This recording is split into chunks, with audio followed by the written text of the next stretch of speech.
Hello there everybody and welcome to this thing that I'm doing, which is apparently called a video. Today we're going to be checking out Vanessa Marshall and the character of Mara Jade in this article from Star Wars Newsnet, which is titled Star Wars Rebels voice actress Vanessa Marshall expresses interest in playing live-action Mara Jade. And this is what they say. Vanessa Marshall, the voice actress behind Hera in Star Wars Rebels, has expressed a desire to portray the beloved character Mara Jade in live action. Courtesy of Collider, Marshall was asked during a panel at this year's Fan Expo in San Francisco whether she'd like to be a part of one of Dave Filoni's ever-expanding projects. Marshall responded by bringing up the Legends character, who was yet to make an appearance. While Marshall was the original voice actress for Hera in Star Wars Rebels, the role was eventually passed on to Mary Elizabeth Winstead for Ahsoka. Marshall speaks about how she has experience in live action and that she eventually wants to make it into a future live action Star Wars project. She said the following: "I would love to play Mara Jade. Can you call Dave Filoni and just let him know that I would love to play Mara Jade? I think we would all just like to be in live action in some way. We haven't had the opportunity to do it yet, but my background is in live action.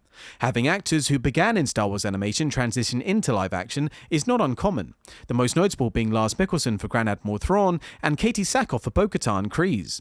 There's been no word on whether Mara Jade will eventually come to the Star Wars live action, but bringing Mara Jade into live action would be a challenge. With the character's background as an assassin working for the Emperor and eventually becoming Luke Skywalker's wife, the character has a lot of ties to legacy characters and may be difficult to fit into the already established timeline created by the sequel trilogy. On the other hand, Dave Filoni and Lucasfilm have drawn a lot of inspiration from the Thrawn trilogy books, where Mara Jade is featured prominently. So perhaps the character is already on the table being considered. Dave Filoni has been promoted to a high leadership position as Chief Creative Officer at Lucasfilm, and he is also currently working on a live-action film that's being promoted as the finale to the live-action universe that began with The Mandalorian.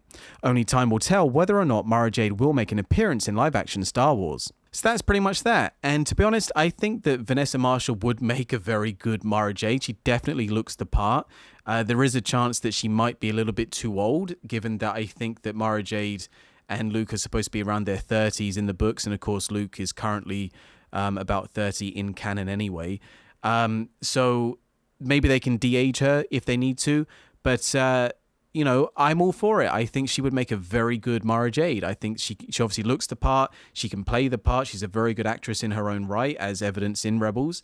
And I think that this is something that they should do. As someone who has read the Heir to the Empire trilogy, you can't really do Heir to the Empire without Mara Jade and Luke Skywalker, and without Leia and Han and Lando. And I think it would be a massive shame if, there really is a deviation from these legacy characters to the Rebels characters. I mean, the Rebels characters are great, don't get me wrong, but it's Heir to the Empire. You cannot do it without the original characters. And I don't think it's going to happen. Like, as far as Mara Jade's concerned, I think hopefully that they will bring in the legacy characters to Dave's film. But I don't think Mara Jade's going to happen. I don't think that he's going to go there, unfortunately. But, that's just me. What do you guys think? Let me know in the comments, and I'll read every single one. And I hope to see you at the next video. Have a good one.